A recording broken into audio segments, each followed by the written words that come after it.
And I'll go ahead and let you introduce introductions. Yeah, so, oh, there's Jim. Jim, you can move over one at a time. That'll make it easier. Go for it. Why don't we just go ahead, because we have people in the audience too, just go ahead and do a round of introductions. Sure. I'm Shannon Grove, the URA director. Katie Hollingshead, assistant director. Ken Switzer, member at large. Sheila Bond, member at large. Don Beck, commissioner of Nez Perce County. Joseph Anderson, Port Lewiston commissioner. Joe Gish, member at large. Butch Alford, Valley Vision member. Jim Kleber, Lewiston City Council. Jessica Klein, a Lewiston City Council alternate. Jim. Awesome. And in the audience, we have a few people. Amy Gordon, finance director for the city. Ryan Ritter, American Company. Luke Mitch, city engineer. And I don't see anybody online yet, but Thad, I think, was going to join us. Okay. So he may pop in at some point. All right. Well, thanks everybody for coming. So we'll open it up for citizen comments. Any citizen comments? I have an update on a project the city's been working on. We are about to approve the CIP, the Transportation Capital Improvements project list for 2024. And that sets kind of the marching orders for staff as far as what projects to pursue. It's a yearly renewal. Last year, if you recall, council elected to take the Main Street project and make it the #1 project, since I think Bryden was taking up chief residency, and there's kind of a plan moving forward with Bryden, and so council said Main Street is now focus on this one. The mayor has since then directed staff to put together a project concerning the Main Street corridor, and so we are pursuing that. We've gone out for RFQ, or request for qualifications from consultants. We've received submittals. We're going to be doing that review process soon and selecting a consultant to move the Main Street project forward.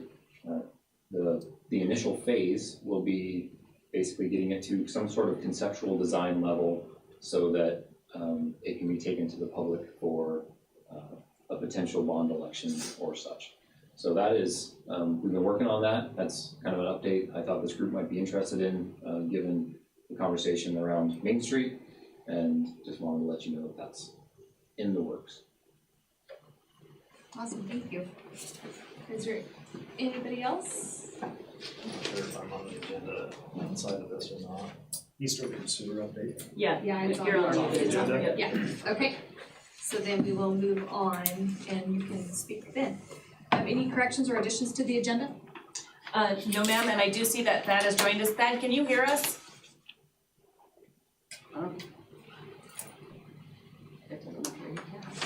Or he's not paying attention.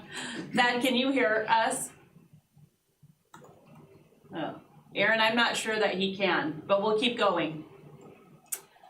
I have no corrections here. Okay, so we will move on to the active agenda, which includes approval of minutes of January 9th, as well as approval of invoices. First one from Elam and Burke for $750, second one from O'Sullivan Legal for $265. So I would entertain a motion to approve those. So moved. Second. Any discussion? All those in favor say aye. Aye. All those opposed? Okay, motion passes. Next in your packet is review of financial summary information only, and we have in there December 2023 as well as January 2024. Another copy of financial. They were in the packet. Here, you can just This time. take mine. You can look at mine. So we got them to you ahead of time this time. You can just go ahead and do that. Shannon finished on the big screen. Yep. So I have a question, and it's probably just because I'm inexperienced, so it's not like an issue. But on the packet on page 12, it had fiscal year 2024 summary of activity through, so this is September through 12/31. I noticed that the downtown normal, it was like $3,000, and the other ones were they were like 34,000, 41,000. Yes. And then, if you look at the next one that goes through, January 31st. Yep. I mean, they were large jumped up. numbers, yes, yeah, so. Yes. When it says monthly, these monthly, they vary, right, over the year? Yeah, so these are cumulative, and so they will move up every month. And why you're always gonna see a big jump in January and in July. And that's because of taxes being collected. And so Okay. as taxes are collected, we get checks from the county, they get put into these accounts and they get put into the associated accounts. Right, so it's not gonna be a linear thing, it's gonna be like a big Yeah, it kind of push goes in in. January and then July. Yeah. Okay. Yes. And for some reason, I was thinking that the downtown normal would be, you know, since it has all the commercial businesses and the buildings and everything, it would be a lot higher than that, but. In January, Well, yeah. you mean the jump? Yeah, well, it just seems like the residential districts are higher, I guess that's, or the residential That would be people- indicative of the state Okay, and how the split of the taxes are oh, now right, between residential and commercial. right, okay. I think that kind of illustrates that. Yeah, it does, Right? it does really well. It was really surprising, Yeah. it seems like it should be a little more balanced than that, but, Yeah. okay. Yeah, and sometimes it depends on the size of the revenue allocation area too, Mhm. how much density is within a revenue allocation area. But I think this one really does kind of illustrate the difference when you have a revenue allocation area that has a lot of commercial. It will, rather than residential, you will see quite a difference in collections. So if our treasurer was here in the county, would it also be that, did the value of commercials decrease in the last appraisal when the residentials went up, or? I don't know that market values decreased. I think it was more how the taxes were assessed to commercial versus residential in the last 2 years. That would sound right. That's what I've come to understand from a couple of, Residential's picking up bigger. they've taken the, Portion yeah. of When Dan share. Anderson has spoken to groups that I've been at, that's how he kind of explained it.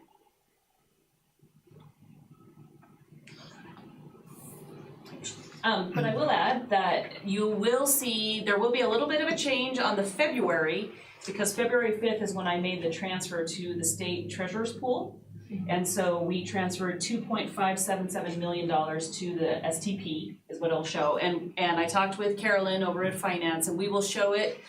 We'll have a separate line here for interest. So you see Twin River Bank, and we've added this line for state investment interest. And so you will be seeing some there as well. And then you'll also see balances in Twin River to be different than what we would see in the state insurance pool. So where you're seeing all of these balances here, those will be lower, and we will have state investment pool balances here in February. Awesome. All right, any other discussion and review of the financials? All right, we will move on to review of draft of 2023 annual report. Okay, so it's that time of year. In February, we always look at the draft. In March, we approve the draft. So this is your opportunity to ask questions. Hopefully I can answer them. If not, I'll bring you back answers in March. We do go off of the template that has been created and used for the last several years. So this will look familiar to a lot of you that have been on the board for a while, and not so familiar to you that have not been on the board for a while, but it follows the basic same template. You'll see familiar graphics and those types of things. We get guidance. These annual reports are under Idaho Code Section 50-2006 5C. We do have to have them approved and quote unquote published by March 31st of each year. We have a little bit of guidance. Some of it is you will and some of it is you can. But the things that we do have to have on there is activities. We have to have financial information that includes the FY23 budget. We have to have in here a document that shows the budget versus actual. And we also have to have the date of the audit. We don't have to have the audit, but we do have the FY '22 audit, so we could include that. Remember that this is for FY 2023. And it does kind of, you'll notice in there, some things are reported by fiscal year, which is October 1, 2022 through September 30, 2023, and some things we have to report by calendar year. And it's just the way that it's laid out in the state code to do that. So I will just kind of go through it, and you can stop me with any questions or comments as we go along here. Most of this stuff on this page is talking about what our objectives are, and the sources of agency revenues is a chart that we have to do each year. The reason why we do this is because of this sentence here. By statute, no more than 10% of a community's assessed value can be kind of locked up into revenue allocation areas. So we do this graph here to show how we, or where we stand as far as that goes. And we did make a change from 2022 to 2023, we went down. If you were to close a revenue allocation area, then these will substantially change. If you were to open one, they will also change. But right now, the top one is the city of Lewiston, and it's sitting at 6.59%. The bottom of that graph shows kind of how we come up with this. So I get the 2023, the most current value worksheet from the county, and we take the base values of each of the RAAs, which you can find in the plans themselves, and you divide the base values by it, and this is how you come up with the total value that is within a revenue allocation area. And so we do it for the four districts. Then we go into work focus for 2024. These two are kind of hard to write because you're in the middle of it. And so we try to just kind of line out what are we doing.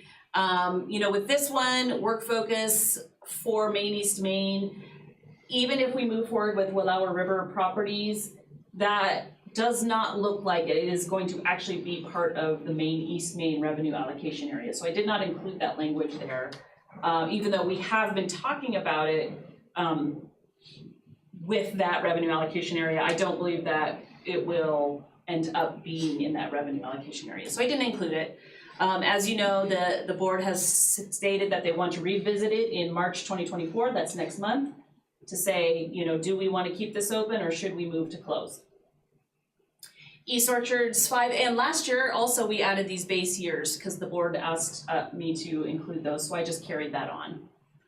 Both of these obviously are from base year 2017.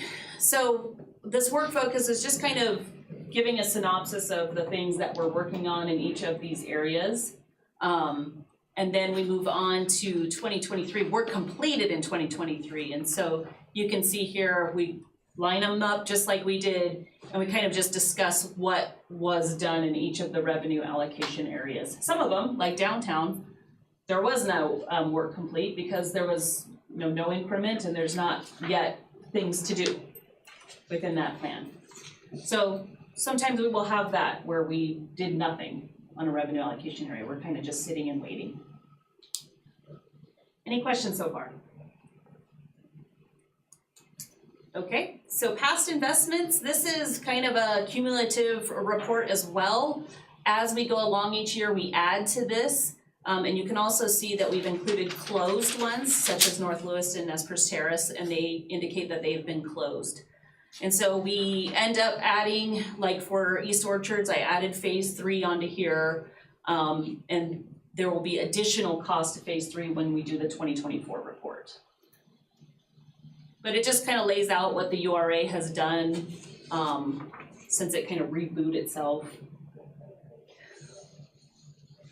And then we kind of come up with a total URA investment of $12 million, and then other funds that have been kind of leveraged, if you will, or other investments by ITD, by the city of Lewiston, by other parties of $28 million. This chart this is not a required chart, it's something that Laura added to the report and I just kind of updated it. But this is showing kind of that ratio of leveraging between the URA and other funds. This next piece is required. This is the summary statement for the year. And again, I update it to include costs that we had as of the end of the year. This is the chart that I told you about that we have to line out the budget versus the actual. And so budget is black, actual is red. You can see that we came very close to a lot of these things. Our budget total 2.154 and we came in at 2.195. Any questions so far? This is a total one. So when we have a fiscal year or summary of activity as the end of a fiscal year, this is the entire fiscal year. As you can see here too, downtown last year, this was the first year, you can see that it did not come in with any tax receipts or any balances, if you will. And so last year was the first year that we started collecting on that one. And so you can see it was $96,000. The county also, when we go to do budgeting, the county gives me estimates on what we can expect for each of the revenue allocation areas, which is really nice for our budgeting purposes. Then it lines out through everything that we spent throughout the year and through each of the revenue allocation areas. Since this is by fiscal year, it does end September 2023. Here is the budget for 2024. As you know, we do typically amend this budget because we make a decision in July/August about whether or not we want to make an additional bond payment. We don't assume that when we create the budget. We discuss it and sometimes we amend the budget to include that.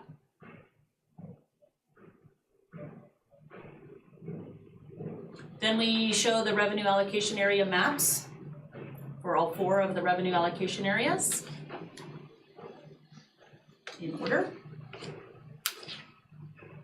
And finally, we show property tax calculation. This is just to illustrate what a property tax bill could look like if your property is within a revenue allocation area.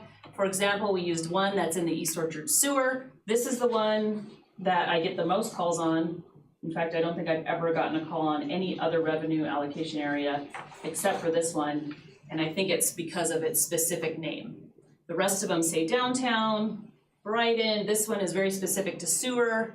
So oftentimes I'll get calls saying, why am I paying for sewer on my taxes? I have a septic system.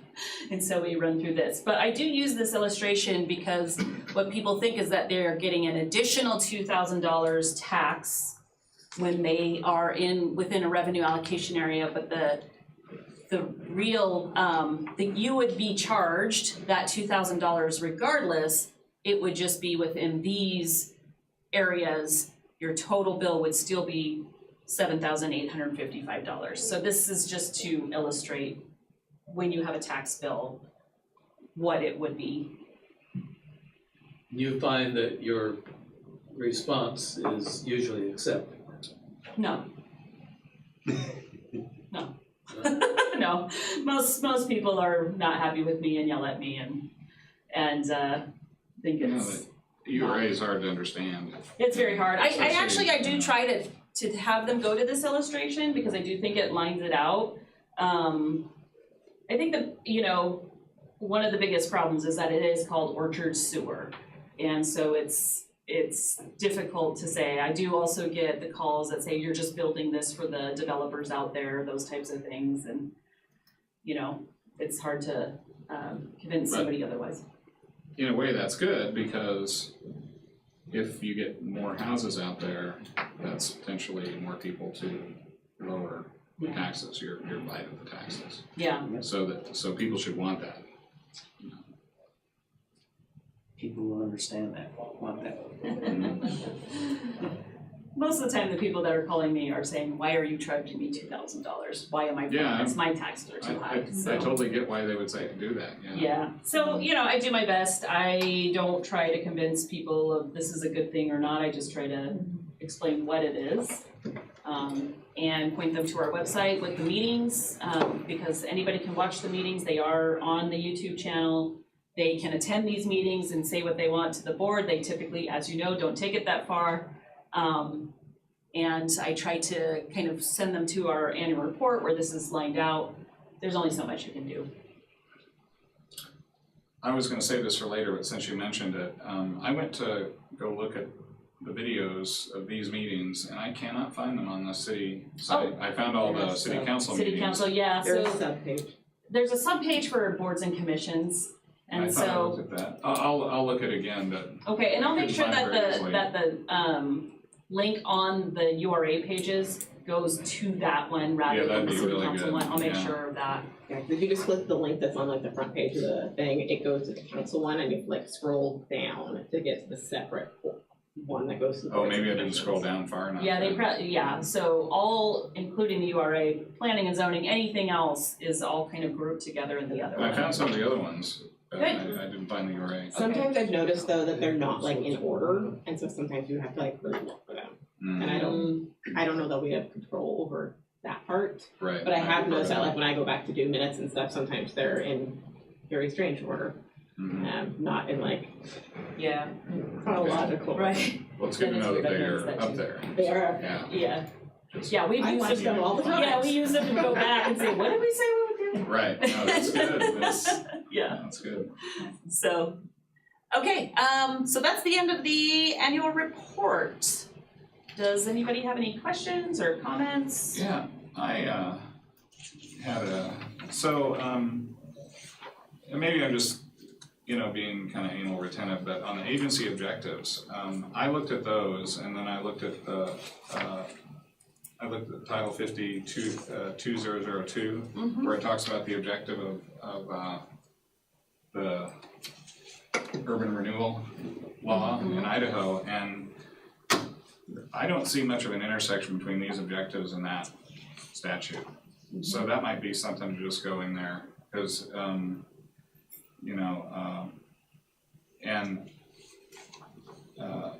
I'm looking at this right here in additional land development. But the Title 50, 2006. 2002, is chapter 20, Yeah. I think it's the second one in chapter 20. It talks about renewing land and rebuilding blighted areas and that kind of thing, and we don't have any of that kind of language in here. So looking at these objectives, it doesn't seem to align to the state statute. So we might want to look at that. And then, things when job growth, I'm really big on being able to measure what it does. And so the other thing I would suggest is trying to make these objectives something that we can measure, so then we can go back and say, oh, well, here are our objectives, like when we go over this East Orchard Sewer District, I mean, you could really make a huge argument on why that's a good project based on just the numbers. And, we might want to just focus these objectives on measurable things. Not exclusively, but. Yeah, and I don't know if these, like I said, some of this stuff has been in this report for quite a while. I don't know if these tie specifically back to not a revenue allocation area plan, but the URA plan. So I'll take a look at where this language came from. And I figured it just, if that's a template and we just kind of use it and then sure. update it for the next year, I totally get that. But, Yeah. I think it's always been that way. yeah, so. Yeah, but I don't have a problem with adding in, I mean, we could have both of them on there if we wanted to, but I'll take a look at 2050-2002 and say state statutes has these objectives or whatever, I can add that in. And then my only other thing was on the East Orchard Sewer, it seemed like we made a big deal about the nitrates in the water and getting those septic systems off.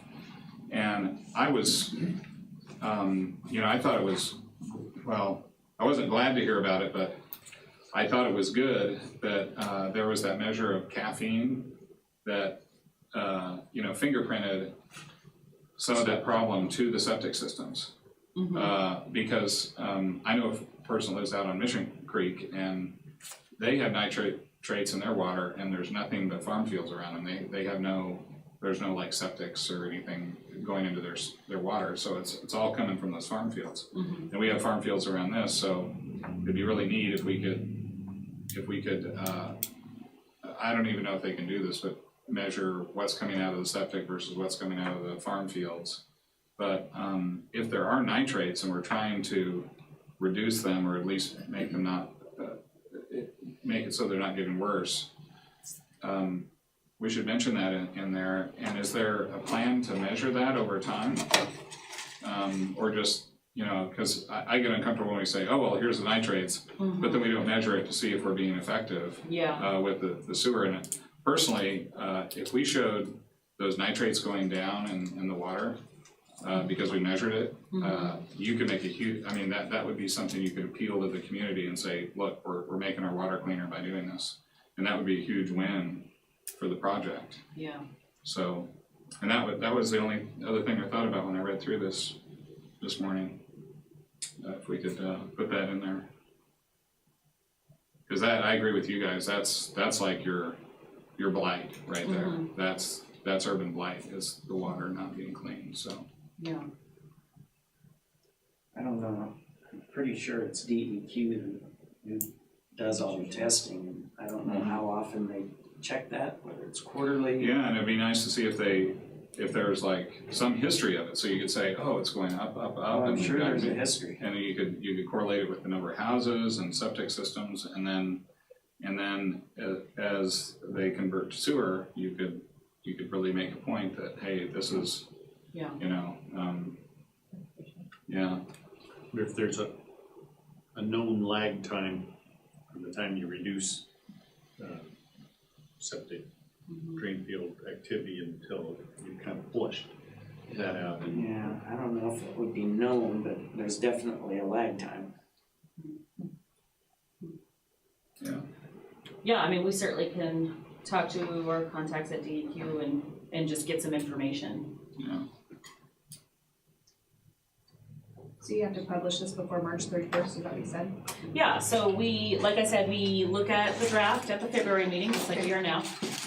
You give me direction on what you'd like to see changed or whatever, and then we will bring it back for March 31st. Now, in the past, we have published in the paper that we will accept comment. We don't ever get people to come.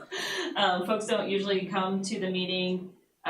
We don't have to publish it in the paper if we don't want to. It's really kind of up to the board if you want me to continue to do that, because there is a cost to it. We do put it on our website. And the nice thing is, it is every March meeting that we do this. And so it's not that we move it around. It's a known time. So I guess one of my questions would be, do you want me to continue to post that notice in the newspaper for this? Is that something we can decide since it's not an action item? Yeah, you're just giving me direction for administrative stuff. I think it's worth it for transparency. Yeah. I don't care either way. I just was like, did we post this one? I say we just do what we did before. Okay. Yeah, that's fine with me. I thought the report was a great summary, though. It's when I saw it, I'm just like, oh no, another long report, but it was pretty concise. We try to pare it down to be pretty concise. We don't. It's really good. Every year I think, should we change the template? Yeah. And then it's a lot of work. And then I'm not sure what we would gain by changing the template. Yeah, if anything, if like that ratio graph took me a long time, I'd probably say, yeah, that's gotta go. That type of thing. These things don't take, the extras that are in there don't take a huge amount. They're not a big lift. If they were, I'd probably suggest peeling them out. But right now, they seem to be okay. Awesome. Well, good job. That was a lot of work. So, all right. Yeah. It was a lot easier doing it this year than last year. Anyway, thanks for doing that. Sure. All right, so I guess we'll look forward to looking at that again next month Yes. for finalizing. So moving on, we have unfinished and new business. First item is approval of rock boring study with American Company for a cost of $85,500. So this is, as we talked about earlier this winter, the board had decided that moving forward with a rock boring study for all of the segments still in the East Orchard sewer would probably be a smart move to help determine which segments would be best for next steps when it comes to design and construction. So Public Works reached out to Merrick, who's done this work for us before. So in front of you is that rock boring study. Originally, Public Works thought it might be able to be done in-house because they did have an employee who had that experience. We no longer have that employee anymore, so we will need to go to an outside agency for that. So both Luke from Public Works and then Ryan from Merrick are here if you guys have any specific questions about the contract. Not the contract, but I kind of understand generally what they get from a rock boring study, but what do they get? I mean, what information are we going to get from the rock boring study that will help us make decisions in the future? Sure, good question. So there's a couple of things that it can do. So number one, it can inform, the prioritization and kind of the planning for which segments that you want to do next, right? So you would know that if you're looking at comparing two segments, considering two equally important, well, if one has shallow rock, it's going to be typically quite a bit more expensive to construct than one that doesn't encounter shallow rock. Mm-hmm. So that would be the first, would be to give you guys another tool to make decisions on which segments to construct. The second piece is incorporated into design.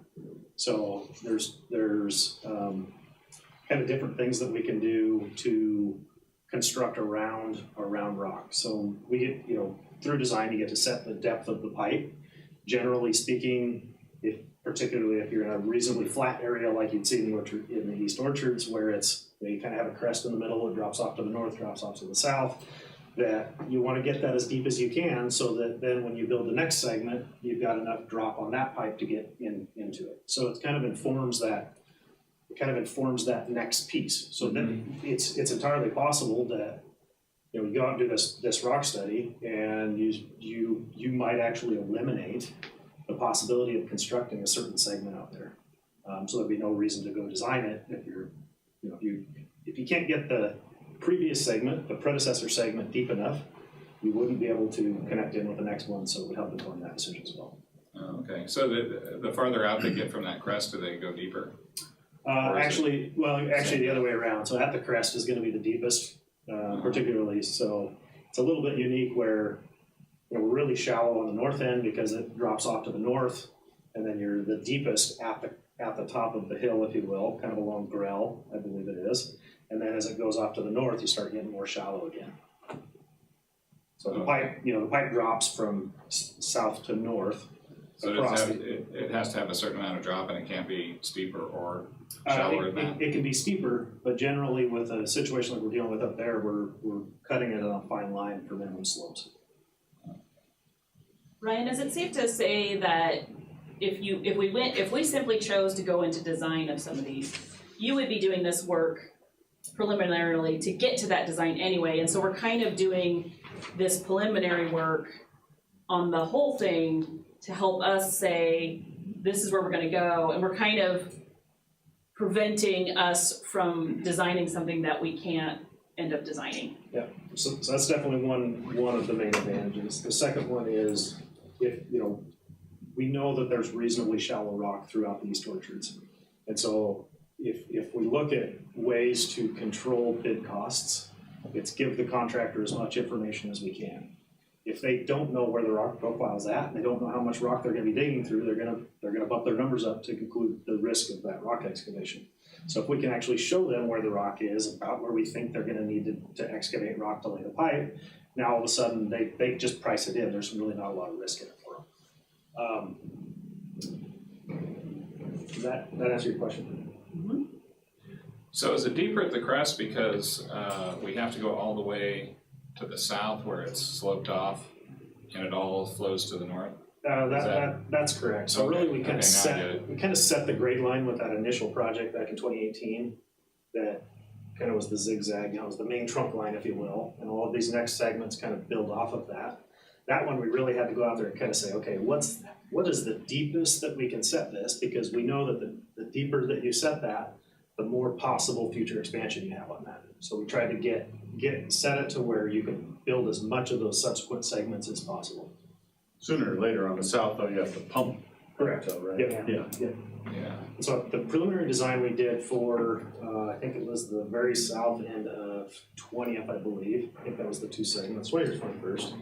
We were actually able to get all the way down, I think, all the way to Ripon. You have that now. Yeah, 20th, we were actually able to get at least to Ripon. So we showed in this map, this little blue hatched area. This was in the phase 2 planning study, was a report we did.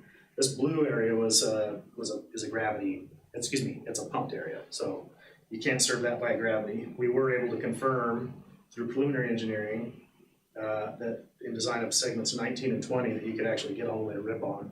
And in fact, turn and go down Ripon to the east, still serve that area by gravity. So you could probably actually get some of, depending on the elevation of the homes and basements, you can actually probably pick up some of those homes on the south side of Ripon there. Does your study also cover the hardness of the rock? So there's two things that we'll measure. You'll measure depth of rock first encountered, and then what they call depth of refusal. So we don't actually do the physical rock probing to actually get the cost that we have in there is a sub to Alta Science out of Moscow. They actually have the rock probe.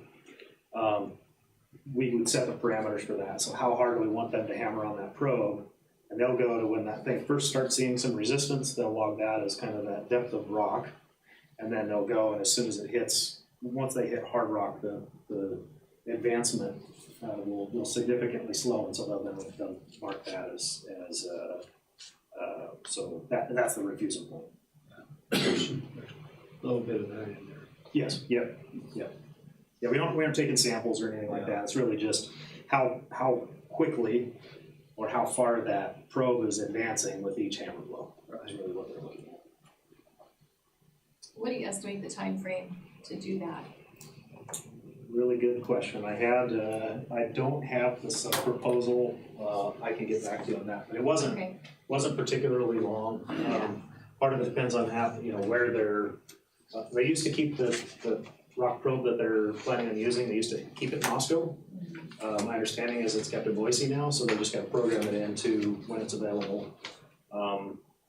I think originally they could get on it right away, but I think that was in, I wanted to say December when we first talked about this, or November. They could jump right on it. Now I'd have to go back to them and see when they can put it in. Shouldn't be too long. Yes, sir. Has Merrick done prior rock boring on the east project, or was that done in-house? No, we did. We coordinated the previous rock probes as well. Yeah, all of the previous segments we coordinated.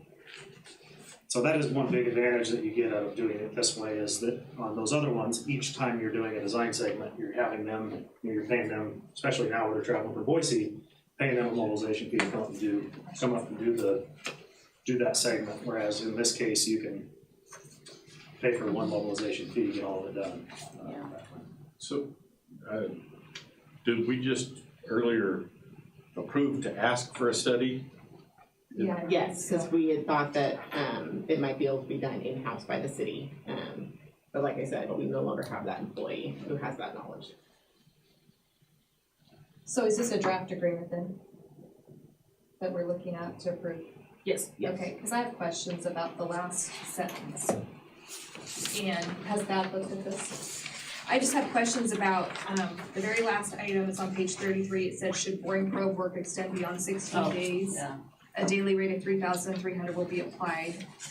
I didn't know if we should include some language not to exceed a certain amount of days, so it's not just continually, I don't know how long, if it should go over that.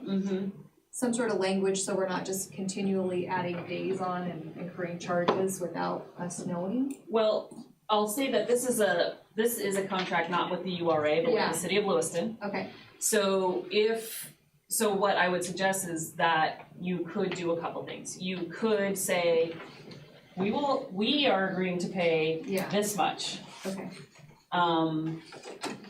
And then what you could do is say, if it goes beyond this much, city can come back to us and say, yeah, well, it did go beyond. But that we could say, yeah, at this point, this is, again, we're not approving this contract, we're Yeah. approving our kind of, yes, we wanna do this work, yes, we're willing to partner with you in it. The way it has been working is 50-50. However, there are costs that the city incurred and we kind of quote unquote owe to them. So we have been doing some things at 100% till we get that back to 0-0, if that makes sense. So we are not there yet. So we would be most likely paying this entire bill. But you could put some sort of, this is looking like it's gonna go beyond. Right now, this board is agreeing to pay, I added it up, did I put it on the agenda? it's 85,000. 85.5. Yeah. And so that's the action item on your, Okay. Yeah, I was just concerned about that line, and I knew that we weren't signing it, so I didn't know what our part was in that, but I didn't. yeah, we're, right now, on your agenda, is what you're agreeing to paying is the 85.5. Okay. Okay. Well, since we can't really make an informed decision to proceed with any other sections until we get this, right? Yeah, I mean, so the alternative is, you don't do the rock boring study, you say, we wanna move on, design on segments, 18, 19, 20. We go in to do the design of 18, 19, 20, they have to do this work anyway. And you'll be paying for it here, and then you'll be paying for it here, and then you'll be paying for it here. And so this is just kind of economies of scale, we're trying to knock this whole thing out and then give us direction, because Katie has presented to you a couple months ago, that there's different paths you can take. Joe felt like doing this whole rock boring study would give us a better idea on rock depths and refusal is now the word that we're using to move forward. So if they can design the whole thing with this and avoid even one design change after they start turning over dirt, I think they'll save the $85,000. Yeah, Yeah. it does, I mean, Easily, yeah. Anyway, so I would start up and move that we approve this study. Second. Do we wanna put a cap on? you're moving to approve the 85.5. Yes. Okay. Any other discussion? Second. We already have a second. Any other discussion about it? All those in favor say aye. Aye. All those opposed? Okay, motion passes. All right, moving on to East Main number 4 update. So I have been in contact with Willower River Properties. At the last meeting, we were like, well, the advice from Megan and Thad was, this is really not gonna fly as a URA project if it was simply single-family dwellings. We also talked about the possibility of feasibility study and who would pay for that. So I talked with the developer, and they are open to paying for feasibility study or going halvesies with the city on the feasibility study. They are open to looking at things that might make this more palatable under URA. But they haven't been able to speak with the city yet. And so they have a meeting with the city, it's actually tomorrow, with the water systems manager.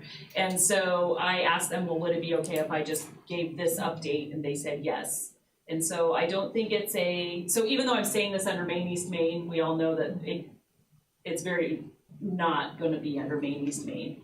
Then I will also remind the group, as I did before, that next month is the month that the URA decided to put on the active agenda the discussion of keeping this, the current revenue allocation area open, or should we move to close? Okay. Anybody have any questions? Before next month, when we would look at this, whether to keep it open and close, is there any other considerations that we haven't talked about that we could think about before then? Does closing it change any ratios? Does it do, is there any political benefit to closing one? Well, I guess that depends who you ask. So closing a revenue allocation area says that we have either done all the projects that were identified, or we have found that the projects are no longer feasible or something that we do not want to pursue. This board went through that exercise last year and decided, well, we don't think it hurts to keep it open another 6 months just to see if something comes up. This particular project with Willow River Properties did come up, however, it's not identified in the plan. So we explored, well, can we amend the plan to do that? That's very frowned upon. It was the advice not to pursue an amendment to that plan. Yeah. That you would close this revenue allocation area. If you wanted to do some sort of partnership with them, you would close this one, open a new one around that project and project area. And so in my mind, we would go through the same exercise at the next meeting. You look at the plan, you look at the projects that are still open in that plan, and you determine whether or not they are still feasible. The projects that were hanging out there was 2,100 feet of water line from Lapway Road to the city limits. I was asked to reach out to surrounding property owners to see if anybody was interested in partnering with the URA. It is not a priority of the city at this time, and so there were no partners. Again, the URA does not have to have a partner. It has been practiced to have a partner, but the URA does not have to have a partner when it does these projects. The other one was the pedestrian path from about Hell's Canyon Grand to the river. That one there's varying opinions on that project. It's a difficult project to do because of the Corps and the railroad's involvement. And then there have been opinions that it is not a it's not a great URA project to do. It's not that it's not a good project, it's not a great project for the URA to do. The other component on that particular project was that there were FLAP funds requested, Federal Land Access Program funds requested by the city, and the FLAP program did not fund that. So when the plan was written, it was thought that the URA would come in and backfill the local match on that one, but that did not come to fruition. The other project on there was the Main East Main intersection, which, as you know, is done.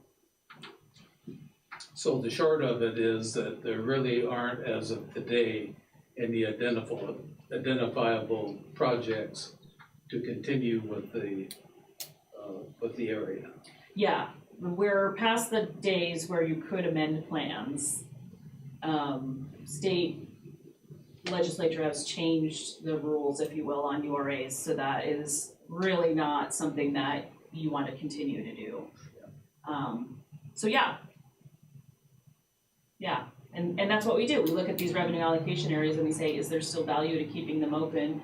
We are collecting, as you saw on that financial, we've collected over $300,000 in January, December for this revenue allocation area. If you close it, then the monies that we have collected get returned, and also folks, the cities and the counties, the property owners will still be paying the same amount.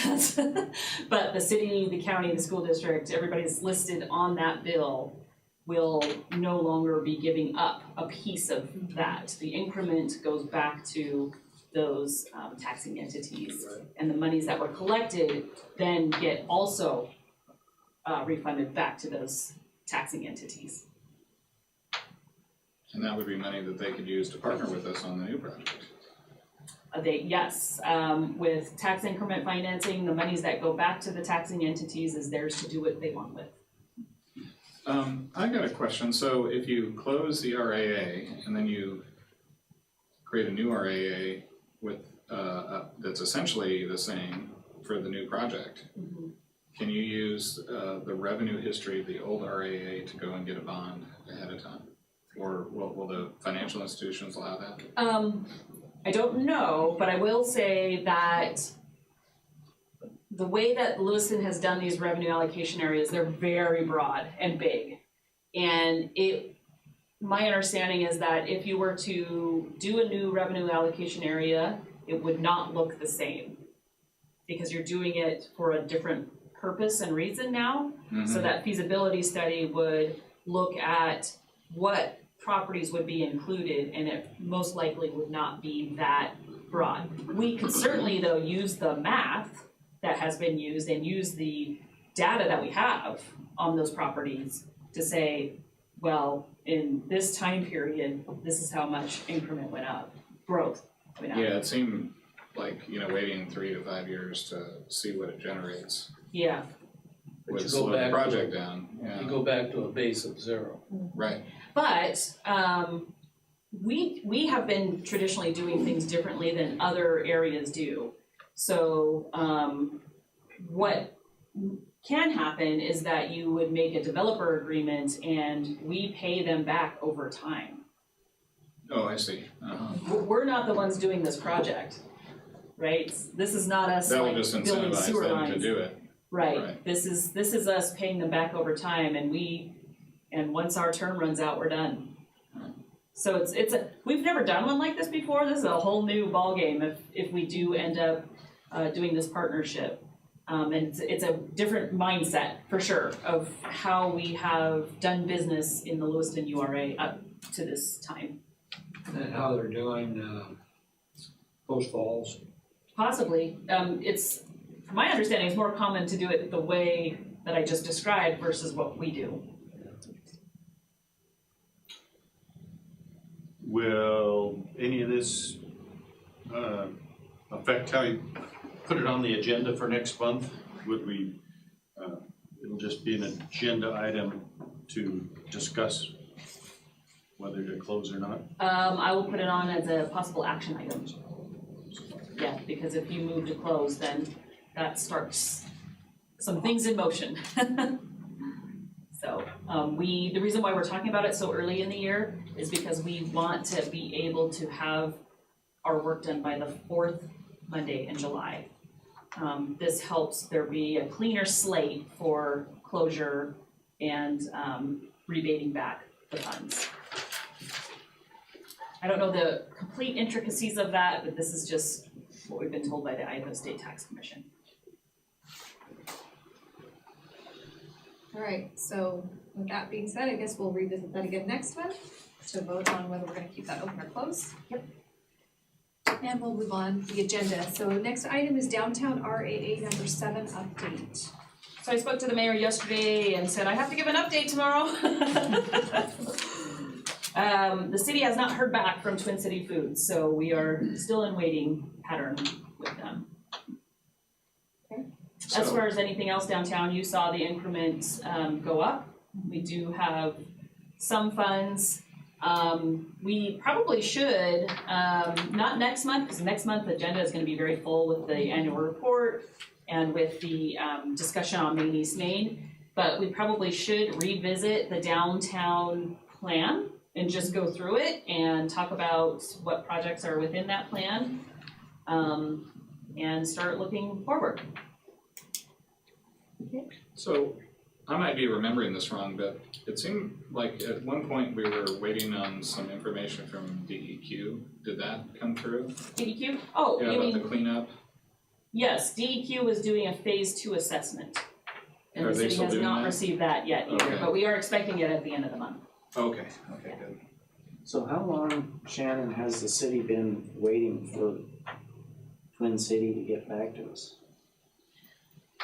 There's been discussions off and on. I don't know.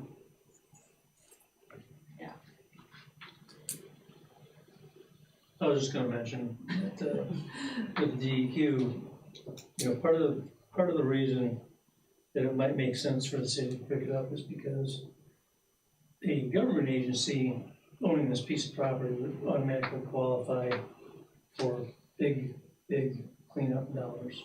Federal. Brownsfields. Whereas, you know, somebody from out of the area just buying it and wants to put up a hotel, gonna be digging a lot.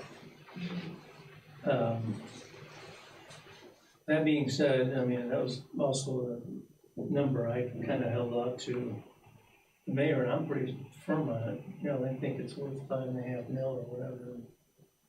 I said 800,000.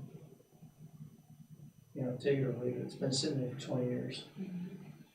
You want somebody to go away and be happy, or do you want it to sit on contaminated dirt? They would continue to pay property taxes every year. Oh, certainly. Haven't they for the last 20 years? Yeah. And And there's some value to the property. I mean, let's face it, there's a well there that they actually can produce a fair amount of water that would go with it, so.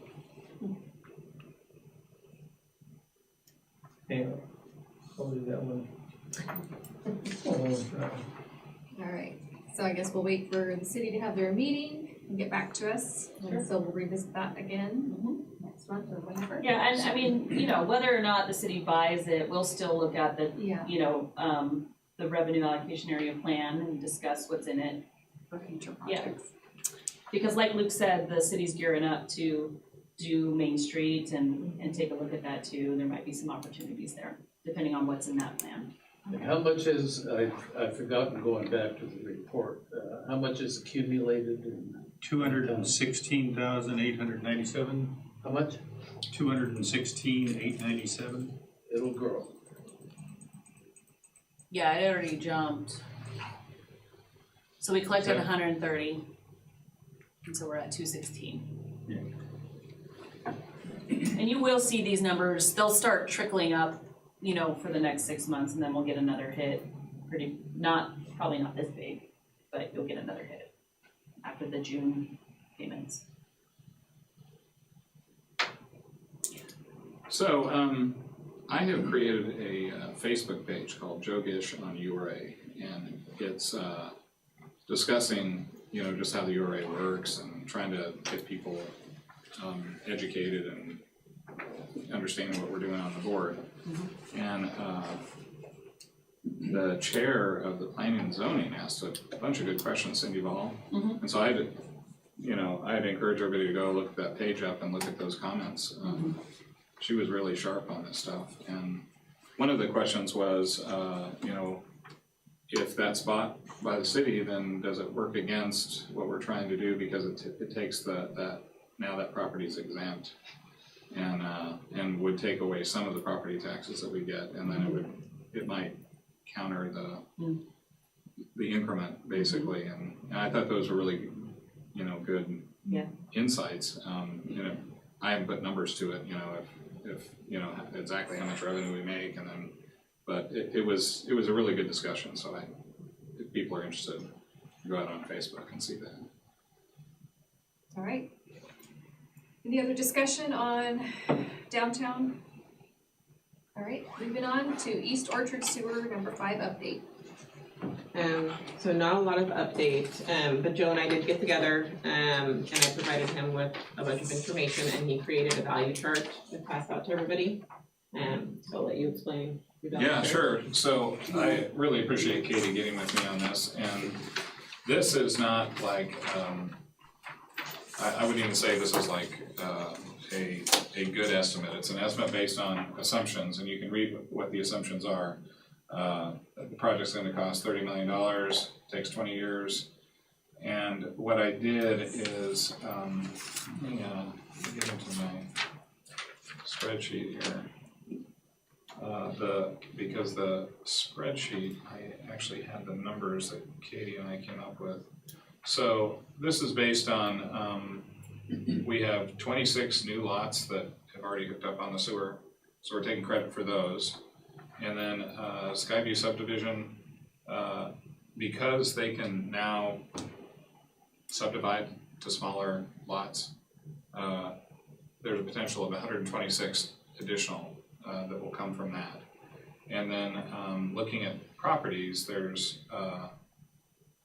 and I think I got this number right, 172 existing lots that have the potential to be subdivided.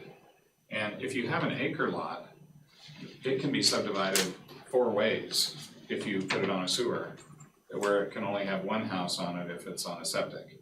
So that basically increases your number of units in the existing footprint, right? But what we ended up doing is I just took 50% of those, saying that 50% of those lots might subdivide and put 1 additional house on it, even though the potential is you could get 3 additional to what's there. So that's actually a fairly conservative estimate. And then because of the new development, we have 220 lots that would have happened either way.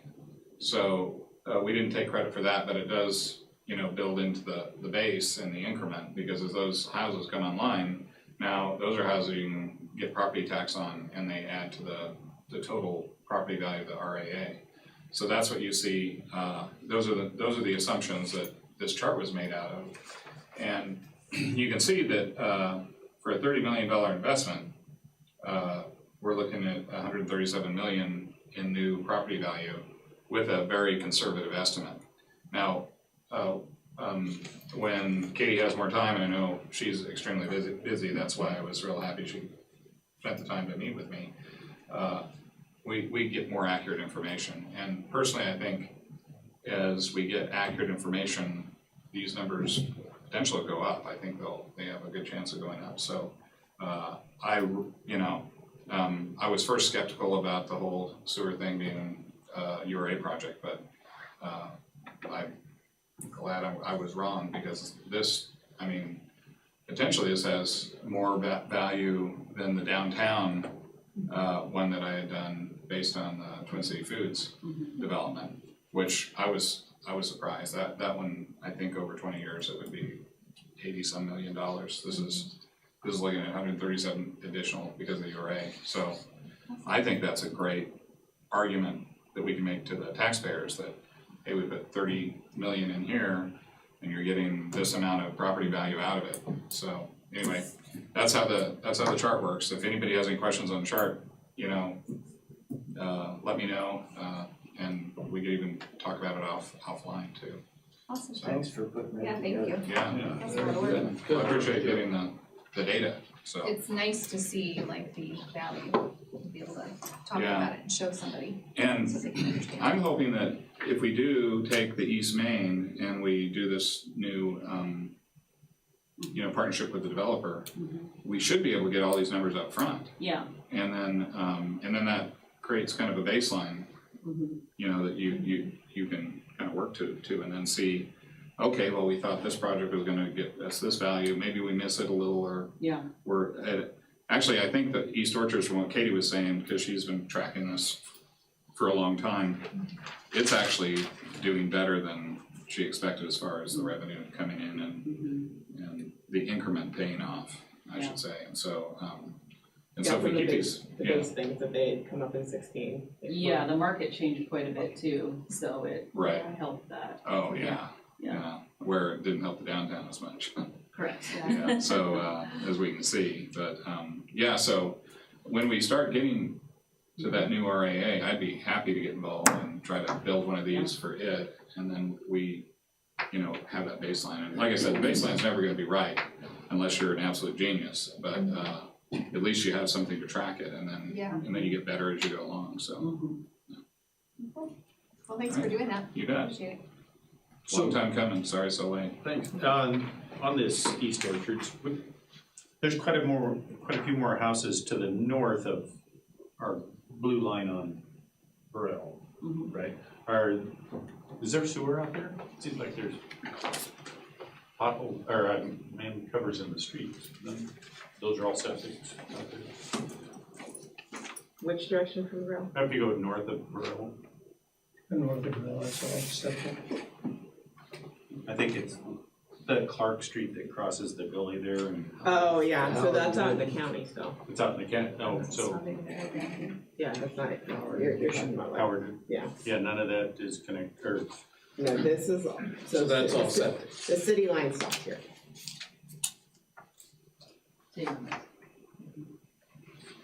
So all of these are out in the county, so those would all be septic. they'll essentially someday be contributing nitrates to that drainage. Yes, unfortunately. Well, unless the city extends that trunk line all the way up Lindsay Creek. Yeah. That could change that. All right, The really Yeah, big lots. that brings up a question. If the county is, basically donated a slice of its property taxes to the URA, why couldn't the URA extend out into the county? It can, it just did not at this time. Okay, so that's perfectly legal to, I think Under the so, statute. I would have to look because it's the city council that approves these revenue allocation areas. So that might be what's stopping it, but there are URAs in counties, like counties have them as well. So that's why my initial answer was yes. But because the city council approves these revenue allocation area maps and plans, that might prevent one to go across unless you created one that was jointly approved. I don't know, we'd have to well, look at that'd be that. interesting. Cause I would say any new development, it'd be good to get it on the sewer. Before it seems like if you can get them on it during new development, that's great, but once they have a septic system, they don't wanna lose that investment in the septic system, start paying If they're, for water and sewer. in general, if they're near the city limits though, and they want to subdivide, then they would be annexed. Okay, But that doesn't automatically move our URA boundary to the city limits line, so we're still bound by where it Where that was map set. is. right. So it doesn't move See, with it. it used to be though that if you lived in the county and you could hook up to the city sewer line, if you paid 1.5 times the amount. That's still the case. And I don't know if that's, well, no, it's changed because they've said now that if they hook up to, the city has to annex them in. And that, I think, this is where the problem is. Interesting. Unless Well- they're already grandfathered. I would say that, if you don't want septics, then there should be like an encouragement to hook up as opposed to, I know lots of people that say, yeah, I'm just on the other side of the line out in the county, so I don't have to deal with all the city stuff. And that they seem to like that, so. You have a For bigger now. shop. For now. We might use our nice streetlights and. Yeah, they might not always. all right, well, we'll open it up for board member comments. Anybody got anything for the good of the group? Just one comment. As far as the East Orchards go, and I got in trouble for speaking to this at a meeting over a development that went on out there, but so to think about when we're talking about developing that area, I understand what you're saying about, you have an acre of ground and you can split it 4 ways. Quadrupled, well not quadrupled, you tripled your investment on the piece of property. The comprehensive plan does specifically address that's neighborhood 7, I believe. The rural nature of the East Orchards, and that's why a lot of people move out there, because they don't want neighbors right next to them. Just saying. So, I'm done.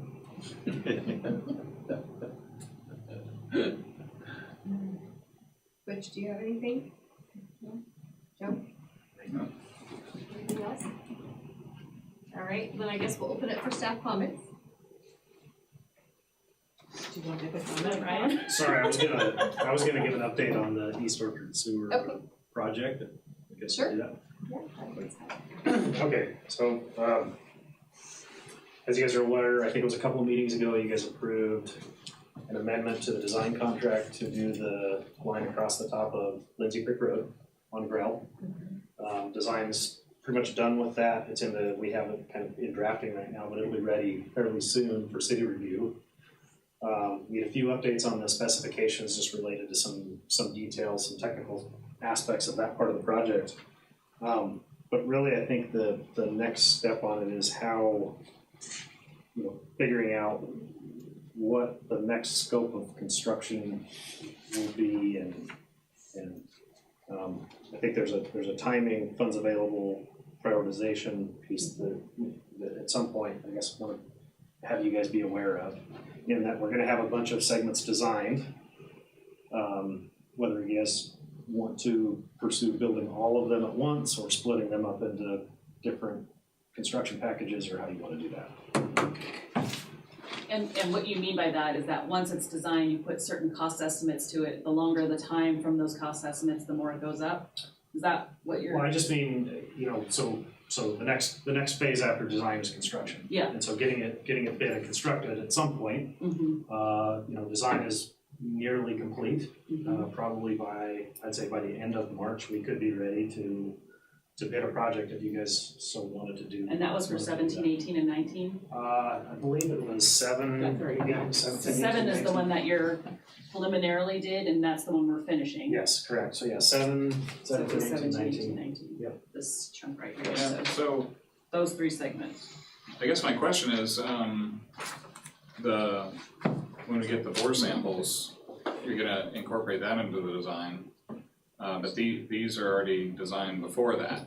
Yes. We've already done rock probes on these segments. Okay, right, so there's, the risk would be low that they would be impacted by anything we do with the new rock. Correct. Yeah, so, okay, I guess I'm gonna have to look and see, so I don't have a good feel for, what's already done and what we're gonna get new with the new rock. But to me, I would say if it's low risk and we already have those designs, then we should bid those parts as quickly as possible. And then wait for the overall design before we start bidding new ones. So. It seemed like, if I remember right, we didn't have enough funding to do all 3 together. Yeah, Right. that is Is correct. that right? Yeah. So we were choosing between which ones were more important, or waiting and That's why we collecting more money and doing them as a batch, right? Yeah, that's why we waited on, that's why we say go ahead and finish the design for Yeah. 7. Because we were kind of at an impasse of, okay, and then just like the rock boring study, doing it all at once saves on the mobilization, saves, it's kind of the same thing when you're doing these segments. There it is. You don't wanna necessarily go in and do one. I think we thought we could do 17. And then 18, 19 were together, I think. If I remember Yeah, right. so. It's about 1.3 million to do 17, 18, and 19 together. Yeah, we were short. And that's based off of numbers from August of last year. So in East Orchard Sewer, where we're at right now, and that is taking out the $628,000 that's restricted. You have $1 million available currently. And so those 3, and this was August 2023, so they should be fairly good estimates. And they have a 20% contingency in them. So these 3 together though is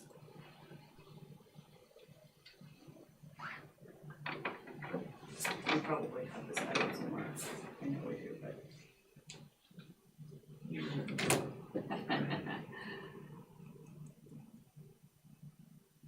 1.37, yeah, that's a familiar number. 1.37 to do the 3 segments. And I believe we chose not to move on with segment 1. Yeah. Is that your recollection? That's my recollection. Yeah. Because it wasn't gonna. And so that was where we kind of were at a standstill, is that we thought the best thing to do would be to do 17, 18, 19, In order to do that, though, we need 1.37 at least. Bids may or may not come in. So at this point today, you could bid 2 of them. One and, or 17 and 18 would be,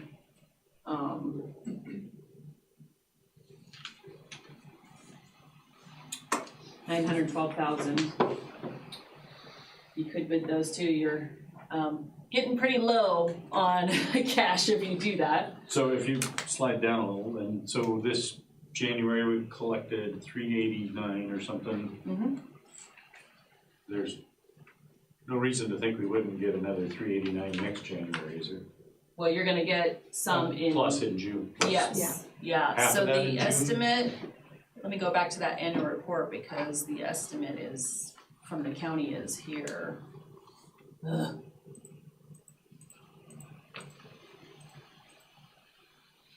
And remember that we do have, all the administrative costs that have to come out as well, plus a bond payment. 620. 620 a year. Good point. Well, at the pace business and government seems to go, seems like you could about start calling for bids and there wouldn't be a shovel on the ground till this time next year anyway. It unfortunately seems like there's that long a delay, but Mm-hmm.